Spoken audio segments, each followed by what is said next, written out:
Hello everyone, स्वागत है आप सभी का स्टडी वेंटर्स यूट्यूब चैनल पर। दोस्तों स्वागत है आप सभी का आज के एक न्यू वीडियो में। दोस्तों आज का जो टॉपिक है अपना, वो पशु परिसर 2023 से 2024 जो परीक्षा है उसके ऊपर होने वाला है। पशुधन सहायक बोल सकते हैं उसको। तो आज के वीडियो में अपन जो पढ़ने वाले हैं वो क्या है, आप देख सकते हो स्क्रीन पे 2018 का पेपर हल पढ़ने वाले हैं, है ना। देख लो, ऐसा आता है पेपर, ठीक है। तो दोस्तों क्या होता है कि पेपर देने के चक्कर में एक्चुअली अपन क्या है कि पेपर का शेड्यूल देखना भूल जाते हैं। तो मैं आज के वीडियो में आपको यही बताने वाला हूँ कि जो पिछला पेपर जो पूछा गया था पशु परिसर का, जो वर्तमान में अभी चल रहा है, तो पिछला पेपर कैसा आया था, उसी के आधार पर दूसरा पेपर मतलब वर्तमान पेपर होगा। तो पहला पेपर देखना बहुत जरूरी होता है। जो भी स्टूडेंट पहली बार ये पशु परिसर अटेंडेंस कर रहे हैं, तो उनसे निवेदन है कि आप पिछला पेपर एक बार जरूर देखें, कवर करें। आपको समझ में आ जाएगा पेपर किस तरह से आता है, क्वेश्चन किस तरह से पूछे जाते हैं, तो आपको पढ़ने में और आसानी होगी, है ना। तो आपसे निवेदन है कि अगर चैनल पर नए हो तो चैनल को सब्सक्राइब करना और दोस्तों में अधिक से अधिक शेयर करना। चलिए शुरू करते हैं वीडियो को। पहला क्वेश्चन दोस्तों आपके सामने ये है। देखो, ये पेपर हुआ था 21 अक्टूबर 2018 को हुआ था, ठीक है। तो इसके क्वेश्चन देख सकते हो आप, है ना। पहला क्वेश्चन है जाइगोमेटिक मतलब जाइगोमेटिक लार ग्रंथि किसमें पाई जाती है। देखो ये से इस टाइप के प्रश्न पूछ जाते हैं। वीडियो को स्किप मत करना दोस्तों। वीडियो को स्किप कर लेते हो आप वीडियो, फिर आपको समझ में नहीं आएगा। जो पुरुष पशु परिसर की जो तैयारी कर रहे हैं उनके लिए हाथ जोड़ के निवेदन करता हूँ, प्लीज़ आप वीडियो को पूरा देखें, तभी से आपको सारे क्वेश्चन समझ में आने वाले हैं। तो पहला क्वेश्चन है जाइगोमेटिक लार ग्रंथि किसमें पाई जाती है, तो इसका करेक्ट आंसर होगा दोस्तों कुत्तों में पाई जाती है। तो इसका ए राइट हो जाएगा, है ना। दूसरा क्वेश्चन कह रहा है घोड़े में कितनी जोड़ी पसलियाँ पाई जाती है। जैसे घोड़ा होता है ना, घोड़े में कितनी जोड़ी पसलियाँ पाई जाती है, तो इसका करेक्ट आंसर हो जाएगा दोस्तों बी। क्या 18 होती है ना। तो इसका करेक्ट आंसर बी हो जाएगा दोस्तों, ठीक है। क्वेश्चन नंबर 3 दोस्तों, आरबीसी जो आरबीसी है ना, इसका कब्रिस्तान किसे कहते हैं। आरबीसी का कब्रिस्तान किसे कहते हैं। जो साइंस के बच्चे हैं उनको पता है कि साइंस का कब्रिस्तान किसे कहते हैं, तो इसका करेक्ट आंसर होगा प्लीहा। ये अपने शरीर में जैसे यकृत, हृदय, आमाशय ऐसे अंग होते हैं, तो जो पाचन तंत्र के अंदर विभिन्न अंग होते हैं, तो उसमें एक प्लीहा करके एक अंग आता है, उसको आरबीसी का कब्रिस्तान कहते हैं, ठीक है। क्वेश्चन नंबर 4 है आपके सामने। किस पशु में ओस्पेनिस हड्डी पाई जाती है। ऐसा कौन सा पशु जिसके अंदर ओस्पेनिस हड्डी पाई जाती है, तो इसका करेक्ट आंसर होगा दोस्तों ए, कुत्ता, है ना। तो क्योंकि ये पशु परिसर का पेपर है और इसमें अधिकतर प्रश्न जो है जीके और पशु परिसर से रिलेटेड पूछे जाते हैं, तो ये पेपर में जो क्वेश्चन है उसको समझने की कोशिश करना कि पिछला पेपर किस तरह से हुआ था। वीडियो को एंड तक देखना, ठीक है। अगला क्वेश्चन है क्वेश्चन नंबर 5। देखो, रुमंथी पशुओं में आमाशय का कौन सा भाग मधुमक्खी के छत्ते जैसा आकार का होता है। देखो, रुमंथी पशुओं में आमाशय का कौन सा भाग मधुमक्खी के छत्ते जैसे आकार का होता है, तो इसका करेक्ट आंसर होगा, आप देख सकते हो स्क्रीन पे, रेटिकुलम, है ना। तो बी आंसर। जो साइंस के स्टूडेंट होंगे उनको तो वैसे पता होगा रेटिकुलम मतलब का आकार कैसे होता है ना। तो मैं आपको भरोसा दिलाता हूँ दोस्तों कि ये प्रश्न अगर आप करेक्ट करोगे तो इसमें से बहुत सारे प्रश्न आपको इस वाले पेपर में देखने को मिलेंगे, ठीक है। क्वेश्चन नंबर 6 दोस्तों, मुर्गी में सत्य आमाशय होता है। देखो, मुर्गी में सत्य आमाशय होता है, तो इसका करेक्ट आंसर होगा प्रोवेंट्रिकुलम। जो प्रोवेंट्रिकुलस होता है डी, ये वाला होता है, ठीक है। क्वेश्चन नंबर 4 दोस्तों, 7 है प्रथम ग्रीवा कशेरुका जो को कहते हैं किस क्या कहते हैं, प्रथम ग्रीवा कशेरुका को कहते हैं एटलस, ठीक है। इसका डी राइट हो जाएगा दोस्तों। क्वेश्चन नंबर 8 है पशुओं में जोड़ों के अध्ययन के विज्ञान को क्या कहते हैं। जो पशुओं में जोड़े होते हैं, अब जैसे कि पसलियाँ, जोड़े जो भी कहते हैं, तो उनके अध्ययन को क्या कहते हैं, तो इसका करेक्ट आंसर देखो, इसमें ये पहले एक्चुअली क्या हुआ था, ये पेपर इसका जो कहते हैं सॉरी जिस टाइम ये प्रश्न पूछा गया था, ये प्रश्न एक्चुअली उस टाइम डिलीट कर दिया गया था, क्योंकि इसमें जो 4 ऑप्शन दे रखे हैं, इसमें जो ऑप्शन राइट वाला था वो नहीं है, ठीक है। इसलिए ये क्वेश्चन रिजेक्ट कर दिया गया था। क्वेश्चन नंबर अपन 9 की बात करते हैं। चलो, क्वेश्चन नंबर 9, वर्ग किडनी की क्रियात्मक एवं संरचनात्मक इकाई। देखो, किडनी जो शरीर की किडनी होती है उसकी क्रियात्मक एवं संरचनात्मक इकाई कौन सी होती है, तो आप सभी जानते हैं नेफ्रॉन होता है ना। तो बी राइट हो जाएगा इसका। क्वेश्चन नंबर 10 दोस्तों, कोशिका का शक्ति ग्रह किसे कहते हैं। देखो, कोशिका का शक्ति ग्रह किसे कहते हैं, तो इसका करेक्ट आंसर हो जाएगा माइक्रोकॉन्ड्रिया, ठीक है। डी ऑप्शन राइट हो जाएगा इसका, ठीक है। क्वेश्चन नंबर 11 दोस्तों, क्वेश्चन नंबर 11 है कॉपर्स ल्यूटियम द्वारा स्रावित हार्मोन है। जो कॉपर्स ल्यूटियम है इसके द्वारा स्रावित हार्मोन कौन सा है, तो इसका करेक्ट आंसर हो जाएगा प्रोजेस्टेरॉन होता है, जो कॉपर्स ल्यूटियम द्वारा स्रावित किया जाता है। क्वेश्चन नंबर 12, मुर्गियों में आवाज़ उत्पन्न करने वाला अंग कौन सा है। जो मुर्गी में होती है उनमें आवाज़ उत्पन्न करने वाले अंग का नाम है, इसका करेक्ट आंसर होगा सिरिंक्स, बी राइट हो जाएगा, ठीक है। क्वेश्चन नंबर 13, एक नर जन्म कोशिका में कितने शुक्राणु बनते हैं। देखो, एक नर जन्म कोशिका है, इसके अंदर कितने शुक्राणु बनते हैं, तो इसका करेक्ट है नर जन्म कोशिका के अंदर 4 शुक्राणु बनते हैं, ठीक है। तो ऐसे हजारों कोशिका है, उसमें हजारों शुक्राणु बनते हैं, तो ए राइट हो जाएगा इसका। क्वेश्चन नंबर 14, शुद्ध रक्त का कौन सी शिरा परिवहन करती है। जो शुद्ध रक्त का कौन सी शिरा परिवहन करती है, तो इसका करेक्ट आंसर हो जाएगा दोस्तों बी, प्लेमोनरी वेन, ठीक है, प्लेमोनरी वेन, ठीक है। तो बी राइट हो जाएगा इसका, ठीक है। क्वेश्चन नंबर 15 दोस्तों, इसी तरह के क्वेश्चन पूछे जाते हैं एग्जाम में। आप एक बार इस पेपर को पूरा देखना, वीडियो को स्किप मत करना दोस्तों। वीडियो को देख रहे हो, यहाँ तक देख रहे हो तो बहुत अच्छी बात है, आप कुछ करने लायक हो, क्योंकि पेपर वीडियो स्किप कर लोगे तो पेपर समझ में नहीं आएगा दोस्तों। क्वेश्चन नंबर 15 आरबी, जैसे ये भी एग्जाम से डिलीट कर दिया गया था। क्वेश्चन नंबर अपन 16 की बात करते हैं। क्वेश्चन नंबर 16, एक अणु हीमोग्लोबिन कितने अणु ऑक्सीजन का परिवहन करता है? एक अणु हीमोग्लोबिन कितने अणु ऑक्सीजन का परिवहन करता है? तो इसका करेक्ट आंसर हो जाएगा दोस्तों डी 4। ठीक है, ये 4 होगा। क्वेश्चन नंबर 17 दोस्तों, 17 है ओवरहेड प्रोजेक्टर। ओवरहेड प्रोजेक्टर किस प्रकार की प्रसार सामग्री का उदाहरण है? ठीक है, देखो ये क्वेश्चन इंपॉर्टेंट है। ओवरहेड प्रोजेक्टर किस प्रकार की प्रसार सामग्री का उदाहरण है? तो ये हो जाएगा ए प्रक्षेपित दृश्य, प्रोजेक्टेड विजुअल, है ना। तो ए राइट हो जाएगा दोस्तों इसका करेक्ट। और क्वेश्चन नंबर अब आते हैं, इसमें जीके के क्वेश्चन भी पूछे जा रहे हैं। देखो 20 में क्वेश्चन नंबर 18 होगा, महाशिवरात्रि पशु मेला किस स्थान पर आयोजित होता है?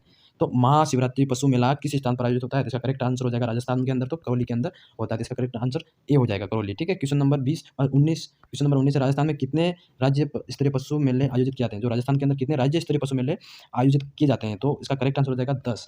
ठीक है, 10 मेलों की संख्या है, तो आप 10 याद रखना। ठीक है, क्वेश्चन नंबर 20 दोस्तों, पशु पोषण आहार प्रयोगशाला कहाँ स्थित है?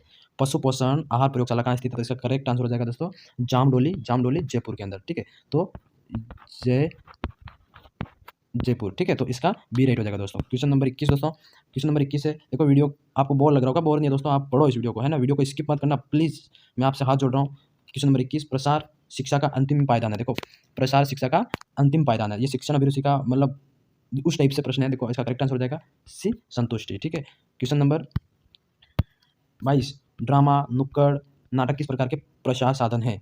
तो ये किस प्रकार के हैं? तो इसका करेक्ट आंसर हो जाएगा श्रव्य एवं दृश्य। देखो ड्रामा है, नुक्कड़ है, नाटक, ये दोनों ड्रामा आप आंखों से देखते हैं, नुक्कड़ अपन सुनते हैं, देखते हैं, तो एक प्रकार से देख सकते हैं, सुन सकते हैं, तो ये सी श्रव्य और दृश्य होते हैं। ठीक है, क्वेश्चन नंबर 23, गोमती सागर पशु मेला कहाँ आयोजित किया जाता है? जो गोमती सागर पशु मेला है कहाँ आयोजित होता है? ये राजस्थान के अंदर होता है, तो इसका करेक्ट आंसर हो जाएगा जालरापाटन। ठीक है, तो सी राइट हो जाएगा इसका। ठीक है दोस्तों, क्वेश्चन नंबर 24 दोस्तों है, राजस्थान पशु चिकित्सा, राजस्थान में पशु चिकित्सा एवं पशु विज्ञान विश्वविद्यालय कहाँ स्थित है?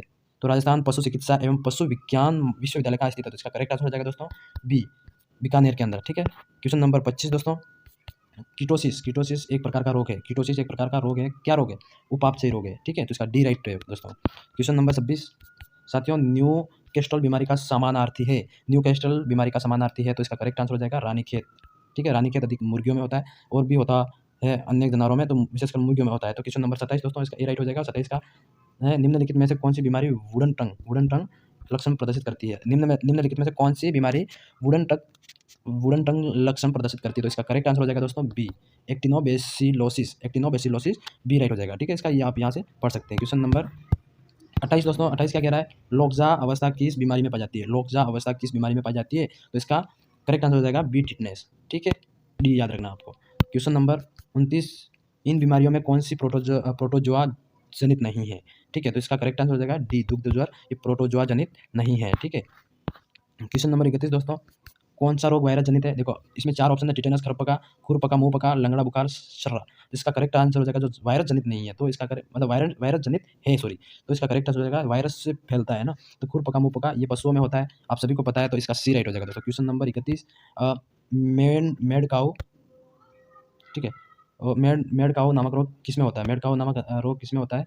तो मेड काउ नामक रोग किस में होता है? इसका करेक्ट आंसर होगा प्रियोन। ठीक है, मतलब किसमें नहीं होता है, किससे होता है, सॉरी। ठीक है, देखो मैं कोई टीचर नहीं हूँ दोस्तों, मैं आपको पढ़ाने की कोशिश करता हूँ, जितना मेरे को आता है मैं आपको शेयर कर रहा हूँ, तो बीच में वीडियो में कहीं मिस्टेक होती है तो माफ़ करना दोस्तों प्लीज़। इसका करेक्ट होगा किससे होता है? तो डी से होता है। ठीक है, क्वेश्चन नंबर 32 की बात करें तो निम्न में से कौन सा विटामिन रक्त का थक्का बनाने में जिम्मेदार होता है? देखो बहुत सारे विटामिन के बारे में पढ़ा होगा, तो ऐसा विटामिन कौन सा है जो रक्त का थक्का बनाने में मदद करता है? तो इसका करेक्ट आंसर हो जाएगा सी विटामिन के। ठीक है, विटामिन के होता है जो रक्त का थक्का बनाने में मदद करता है दोस्तों। ठीक है, क्वेश्चन नंबर 33 दोस्तों, 33 क्या कह रहा है? उपकरणों को निसंक्रमित करने की उत्तम विधि है। जो उपकरण होते हैं उनको निसंक्रमित, जैसे उपकरणों में कभी कभी संक्रमण से जीवाणु वगैरह बैक्टीरिया प्रवेश कर जाते हैं दोस्तों, तो उसको निसंक्रमित, मैं कहने का मतलब संक्रमित ना हो, इसलिए कौन सी विधि अपनाई जाती है, कौन सी विधि उत्तम होती है? तो इसका करेक्ट आंसर हो जाएगा विकिरण द्वारा निसंक्रमण, विकिरणों द्वारा निसंक्रमण करवाना, तो इसका करेक्ट आंसर बी हो जाएगा दोस्तों। क्वेश्चन नंबर 34 दोस्तों, 34 क्या कह रहा है? पशु के शरीर का असाधारण गुहा जिसमें मवाद भरी हो कहलाती है। पशु के शरीर का असाधारण गुहा जिसमें मवाद भरी हो वो कहलाता है, क्या कहलाता है? डी इसका हो जाएगा गांठ। ठीक है, ट्यूमर बोलते हैं इसको, तो डी राइट हो जाएगा इसका। क्वेश्चन नंबर 35 है, सिंग रोधन के लिए कौन सा रसायन काम में लेते हैं? अब सिंग को रोधन के लिए सिंग रोधन के लिए कौन सा रसायन काम में लेते हैं? तो ये भी दोस्तों आप गेस करना, ये क्वेश्चन आपके लिए है। ठीक है, तो आपको बताना है कि इसमें कौन सा रसायन काम में लेते हैं। ठीक है, क्वेश्चन नंबर 36 दोस्तों, क्वेश्चन नंबर 37, निम्न में से कौन सा सूंघने वाला निश्चेतक है? देखो इसमें 4 ऑप्शन है, क्लोरोफॉर्म, हाइड्रेट, निम्बुटोल, जाइलिन। तो आपको उसकी बात सब जानते हैं कि क्लोरोफॉर्म है जिनको सूंघने से आदमी मूर्छित मूर्छित का मतलब होता है बेहोश हो जाता है दोस्तों, ठीक है। तो इसका करेक्ट आंसर ए हो जाएगा। क्वेश्चन नंबर 37 दोस्तों, अनअवशोषित नॉन एब्जॉर्बेबल सूचर सामग्री है, तो इसका करेक्ट आंसर हो जाएगा सी, नायलॉन हो जाएगा दोस्तों, ठीक है। क्वेश्चन नंबर 38 की बात करें, ऑटोक्लेव में भाप का दाब होता है। जो ऑटोक्लेव होता है उसका, ऑटोक्लेव का मैं उदाहरण दूं कुकर, है ना, तो उसका भाप का जो दाब होता है कितना होता है, 15 पाउंड होता है, ठीक है। क्वेश्चन नंबर 39, तेज धारदार हथियार से होने वाला घाव कहलाता है। तेज धारदार हथियार से होने वाला घाव क्या कहलाता है? ये पशु की भाषा में होता है इंसाइज्ड, क्या बोलते हैं? इंसाइज्ड बोलते हैं इसको, ठीक है। तो ए राइट हो जाएगा इसका। क्वेश्चन नंबर 40 दोस्तों, कठोर कठोर ऊतकों की निरंतरता का टूट जाना। जो कठोर ऊतक होते हैं उनकी निरंतरता से टूट जाना क्या कहलाता है? B, fracture. अपन कहते हैं ना कि गिर गया, फ्रैक्चर हो गया। तो एक विज्ञान की भाषा में, जो एग्रीकल्चर की भाषा में बोलते हैं, ऊतकों का निरंतर टूटना कहलाता है फ्रैक्चर, ठीक है। क्वेश्चन 41, अच्छी साइलेज का पीएच होता है, जो अच्छी साइलेज होती है उसकी पीएच होती है, उसका होता है 4.2 से 4.5 के बीच इनकी पीएच होती है। क्वेश्चन नंबर 42, पेराकिरेटोसिस नामक रोग सुअर में किस खनिज तत्व की कमी से होता है? किस खनिज तत्व की कमी से होता है? तो कमेंट करो जल्दी से, किसकी होता है? तो मैं इसको बता देता हूँ। खनिज जो मतलब किस खनिज तत्व की कमी से होता है, तो इसका राइट हो जाएगा ए, जिंक की कमी से होता है, ठीक है। क्वेश्चन नंबर 43 दोस्तों, 43 है, निम्न में से कौन सा प्रोटीन का अच्छा स्रोत है? निम्न में से कौन सा प्रोटीन, जो प्रोटीन का सबसे अच्छा स्रोत है? तो गेहूँ, मक्का, चावल, चना। तो इसका करेक्ट आंसर हो जाएगा डी, जो चने की दाल होती है वो प्रोटीन का सबसे अच्छा स्रोत माना जाता है, ठीक है। क्वेश्चन नंबर 44, विटामिन बी 12 का रासायनिक नाम है, तो इसका करेक्ट आंसर हो जाएगा बी, साइनोकोबालामिन, ठीक है, साइनोकोबालामिन। इसको डी राइट हो जाएगा इसका, ठीक है। क्वेश्चन नंबर 45, सुबाबुल में कौन सा विषैला तत्व होता है? सुबाबुल में कौन सा विषैला तत्व होता है? तो इसका करेक्ट आंसर हो जाएगा मिमोसिन, डी राइट हो जाएगा, ठीक है। क्वेश्चन नंबर 46 की बात करें, भारतीय गाय के लिए सूचक पदार्थ का आवश्यक, मतलब के लिए शुष्क पदार्थ की आवश्यकता होती है। तो ये वाला प्रश्न भी आपके लिए छोड़ता हूँ दोस्तों, आप कमेंट करके बताना कि इसका करेक्ट आंसर क्या हो सकता है, क्योंकि ये प्रश्न अगले एग्जाम में पूछे तो गए पर इनको एग्जाम की पेपर से लास्ट में डिलीट कर दिए गए। तो इसका यहाँ पे आंसर मेंशन नहीं हुआ है और मैंने भी इसका वो रिसर्च नहीं किया। तो आपको अगर याद हो तो आप मेरे को कमेंट में जरूर लिखना, है ना। क्वेश्चन नंबर 47 की बात करें दोस्तों, 47 है, गेहूं के भूसे को उपचारित करने के लिए, जो गेहूं का जो भूसा होता है उसको उपचारित करने के लिए निम्न में से यूरिया कितने प्रतिशत होता है? तो कितने प्रतिशत? 4% यूरिया होता है, वो गेहूं के भूसे को उपापचित करने के लिए काम आता है, ठीक है दोस्तों। क्वेश्चन नंबर 48, निम्न में से कौन सा वसा घुलनशील विटामिन है? देखो, निम्न में से कौन सा वसा घुलनशील विटामिन है? तो इसका करेक्ट आंसर हो जाएगा दोस्तों विटामिन ए, ठीक है। तो राइट हो जाएगा विटामिन ए। और क्वेश्चन नंबर 49, भैंस की किस प्रजाति में त्वचा का रंग तांबे मतलब कॉपर जैसा पाया जाता है? देखो, भैंस की ऐसी कौन सी प्रजाति है जिसके अंदर त्वचा का रंग कॉपर जैसे मतलब तांबे जैसा पाया जाता है? तो इसका करेक्ट आंसर होगा डी, बदावरी। जो बदावरी नस्ल की जो भैंसें होती है उनके अंदर त्वचा का रंग तांबे जैसा पाया जाता है, मतलब मीन्स कॉपर, है ना। क्वेश्चन नंबर 50 है, बकरी में गर्भकाल कितना होता है? देखो, पशु परिसर के लिए ये प्रश्न मोस्ट इंपॉर्टेंट है, मैं कह सकता हूँ मोस्ट इंपॉर्टेंट है दोस्तों। तो इसके लिए करेक्ट आंसर होगा बकरी का गर्भकाल होता है, सॉरी, 155 दिन। ए राइट हो जाएगा दोस्तों, ए राइट हो जाएगा 155 दिन। ये इस वाले एग्जाम में पूछा जा सकता है, ठीक है, ए राइट हो जाएगा। क्वेश्चन नंबर 51 दोस्तों, 51 क्या कह रहा है? बैंड में समागम मतलब एक्ट मीटिंग की क्रिया कहलाती है, तो क्या कहलाती है? बी राइट हो जाएगा, टपिंग, ठीक है। टपिंग मतलब TUPPING, टपिंग कहलाती है, ठीक है। इसका बी राइट हो जाएगा दोस्तों। क्वेश्चन नंबर 52, सुअर का मांस, जो सुअर नाली में घूमते हैं इनका मांस क्या कहलाता है दोस्तों? तो इसका करेक्ट आंसर होगा पोर्क। जो सुअर का मांस होता है उसको पोर्क कहते हैं, ठीक है। तो बी राइट हो जाएगा दोस्तों। क्वेश्चन नंबर 53 दोस्तों, राष्ट्रीय ऊंट अनुसंधान केंद्र कहाँ पर स्थित है? राष्ट्रीय ऊंट अनुसंधान केंद्र कहाँ पर स्थित है? तो इसका करेक्ट आंसर हो जाएगा डी, ठीक है, बीकानेर में पाया जाता है। बीकानेर में राष्ट्रीय ऊंट अनुसंधान केंद्र है, ठीक है।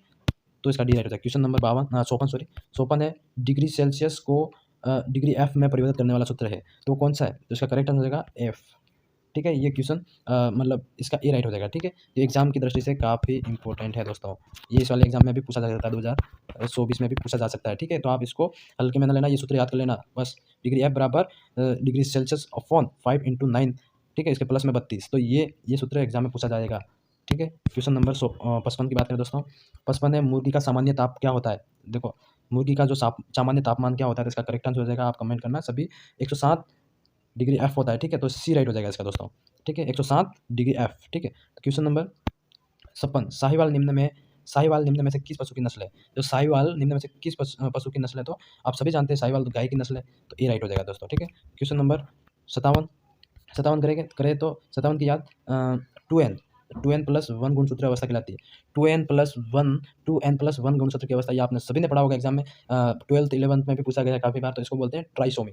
ठीक है, तो इसका डी राइट हो जाएगा दोस्तों। ठीक है, और क्वेश्चन नंबर 58 की बात करें तो डीएनए में कौन सा नाइट्रोजन क्षारक अनुपस्थित होता है? जो डीएनए होता है उसमें कौन सा नाइट्रोजन क्षारक अनुपस्थित होता है दोस्तों? तो इसका करेक्ट होगा यूरेसिल। डीएनए, और ये जबकि ये डीएनए से अपोजिट आरएनए में प्रेजेंट होता है, इसमें अनुपस्थित होता है। ठीक है, क्वेश्चन नंबर 59, डीएनए से आरएनए बनना कहलाता है। डीएनए से आरएनए का बनना क्या कहलाता है दोस्तों? आपको याद होगा, ट्रांसक्रिप्शन कहते हैं। इसका ए हो जाएगा राइट। ट्रांसक्रिप्शन प्रक्रिया क्या है? तो डीएनए से आरएनए बनने की प्रक्रिया ट्रांसक्रिप्शन कहलाती है। ठीक है, इस तरह से उल्टा प्रश्न भी पूछा जा सकता है आपसे। क्वेश्चन नंबर 60, आनुवांशिकी की भौतिक व क्रियात्मक इकाई। जो आनुवांशिकी की भौतिक एवं क्रियात्मक इकाई